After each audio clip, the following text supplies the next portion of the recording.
Krista Kelly, you're the Vice President of Development for Adelante Development Center. Thanks for sitting down with us. Thank you for having me. Krista, when we think about hunger, many of us think about food banks and food pantries. Is that where folks are going right now if they need something to eat? Absolutely. Many of the individuals who are suffering from food insecurity are accessing food pantries. It's the main source for individuals who are hungry to access for emergency food assistance. They also access SNAP through the state ISD office. There are many other areas, but primarily food pantries are the main source of emergency food assistance for individuals who are suffering from food insecurity. And SNAP is a Supplemental Nutrition Assistance Program. Explain to us briefly the difference between food banks and food pantries. Food banks they're a conglomerate of a national affiliate called Feeding America in New Mexico. And what they do is they provide food to food pantries, and that is a main source of how many of the food pantries obtain food, is they are obtaining the food through the food bank. Define that a little bit. That word's thrown around a lot. What does it really mean, food insecurity? It's really the USDA's definition of it as really having access to food, or having food accessible to you, or not knowing where that next meal might come from. And we hear a lot, I've noticed over the years, that the closer we get to the holidays, the more we hear about hunger, the more we hear about people needing food in our communities. How much of an issue is this for us in New Mexico year-round, not just around the holidays? It's a huge issue year-round. I know that, and like you said, around the holidays it's highlighted quite a bit, but year-round, and especially in the summer for children. During the summer months, children aren't getting meals in school, and having access to summer meals programs, the USDA Summer Meal Program, is really important for helping children access food. There's also the at-risk program, which is during the year for helping children access food after school hours. And then you have programs like CACFP that fund senior congregate meals programs. You have emergency food and shelter program that helps people throughout the year access food within shelters and food pantry organizations. But it's a huge issue. There isn't enough food to go around, and there isn't enough money for food pantries to feed all of the hungry that come to them.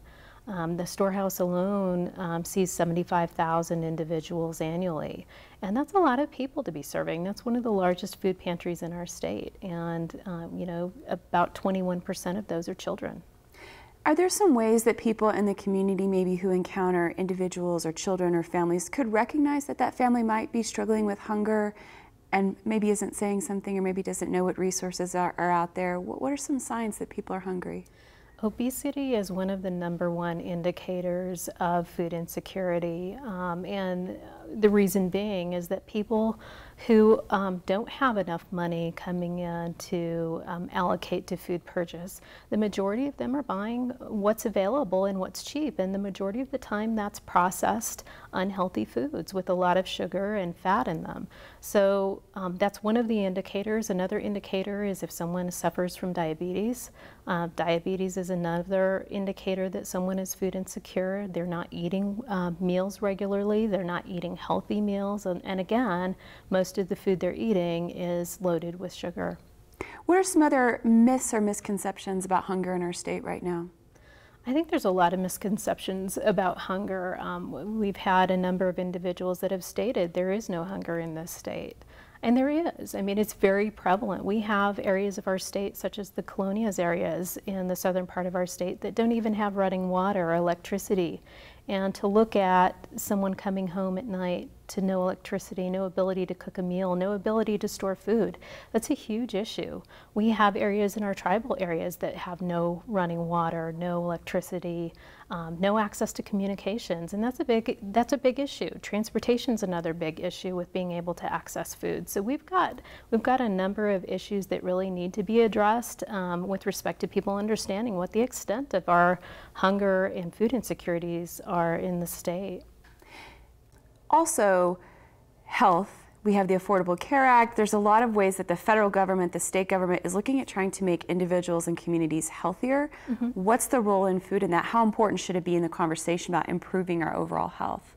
You know, there was a recent study that came out that was done by Robert Wood Johnson Foundation, and that study indicated that 20% of health outcomes are related to health care, but another 40% are really related to the social determinants of health, like access to transportation, good jobs, and access to healthy foods.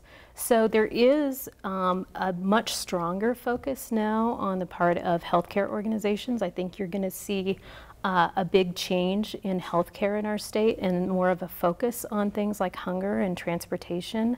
In fact, I was in a meeting yesterday where individuals from throughout our state were gathering to talk about how do we address some of these issues on a larger scale with respect to healthcare. So there is going to be a much larger focus on that, and I think the pay systems for healthcare related organizations are really more focused now on healthier individuals, and now that that study's come out, that's really changing the face of healthcare and really bringing the social services environment into the healthcare arena where it was not a part of it before. You mentioned earlier that groups are working with different communities, working on hunger in children, hunger in elderly communities. Are they collaborating? Are they working together on this issue? You know, some of them are, and some of them are still, you know, working very much in their own areas. I think the ones that are working together are really much more successful because they're able to gain that momentum that they need to have in the communities. And communities need to know that the organizations are working together to address these issues. And hunger, unfortunately, tends to be a less funded area. There's not good, consistent sources of funding for organizations that are feeding the hungry. So you tend to see, you know, some of those organizations working in silos and not necessarily working with others, and that's an unfortunate you know, aspect of hunger in our state. But the ones that are working together, you very much see many of the food pantries are working together to help each other out. When there's excess food, they're sharing, things like that. You've been working on this issue for many years. Are we making progress? You know, in New Mexico, it has its ups and downs. I think right now we're on a downward spiral, which is unfortunate. Most recently, we came out with a ranking of the highest poverty in the nation.